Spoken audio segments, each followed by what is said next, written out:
বাদশাহ হারুনুর রশিদ ইসলামের ইতিহাসে একজন অত্যন্ত জনপ্রিয় এবং বহুল চর্চিত ব্যক্তি। তার শাসনকাল নিয়ে বিভিন্ন গল্প রয়েছে।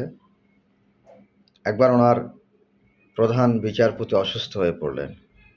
দীর্ঘদিন বিচারপতি অসুস্থ থাকার কারণে জনগণের পক্ষ থেকে বাদশাহ হারুনুর রশিদের কাছে চিঠি আসতে লাগলো রাজ্যে দ্রুত প্রধান বিচারপতি নিয়োগ দেওয়ার জন্য, এবং বাদশাহ তার জনগণকে নিশ্চিত করলেন খুব দ্রুতই তিনি প্রধান বিচারপতি নিয়োগ করবেন। যথারীতি তিনি যখন নতুন বিচারপতি নিয়োগ করলেন, একজন বয়স্ক নারীকে তার সামনে হাজির করা হলো প্রথম বিচারের জন্য। তার অপরাধ ছিল তিনি একটি হোটেল থেকে রেস্টুরেন্ট থেকে মধু এবং রুটি চুরি করেছিলেন। তাকে জিজ্ঞাসা করা হয়েছিল, আপনি কি চুরি করছেন? মহিলা অকপটে স্বীকার করেছেন, হ্যাঁ আমি চুরি করেছি এবং আমি অনেকদিন ধরে বলতে বেশ কয়েকদিন ধরে আমি অনাহারে ভুগতেছি। আমার সাথে আমার দুটো ছোট ছোট নাতি, তারাও অনাহারে ভুগতেছে। তখন সেই নতুন প্রধান বিচারপতি ঘোষণা করলেন, আগামীকাল এই ঘটনার বিচার হবে, এই কাজের বিচার হবে, এবং সেই বিচারে উপস্থিত থাকবে রাষ্ট্রের প্রধান কোষাগার, রাষ্ট্রের প্রধান খাদ্য গুদাম,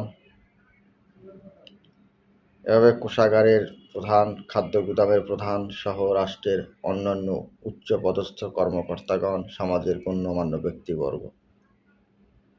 পরদিন যথারীতি প্রধান খাদ্য গুদাম, প্রধান রাষ্ট্র কোষাগার, প্রধান অন্যান্য সংস্থা বা যে কর্ম প্রতিষ্ঠানগুলো ছিল রাষ্ট্রের, তারা ছিল উপস্থিত।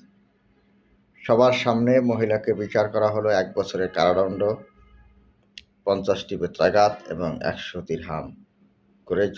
দিরহাম জরিমানা। যেহেতু মহিলা অকপটে স্বীকার করেছিলেন যে তিনি চুরি করেছেন, সে কারণে তার কারাদণ্ড মওকুফ করা হয়েছে। বাকি 50টা চাবুক এবং 100 দিরহাম তাকে জরিমানা, বাকি 50টা চাবুক তাকে গ্রহণ করতে হবে এবং 100 দিরহাম জরিমানা দিতে হবে। এই ঘোষণা দেওয়ার পরে বিচারক নিজেই বিচারকের আসন থেকে নেমে মহিলার কাছে এসে দাঁড়ালেন এবং তিনি বললেন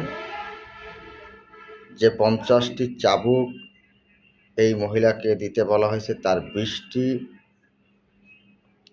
এই রাজ্যের খলিফার প্রাপ্য, যেহেতু তার রাজ্যে একজন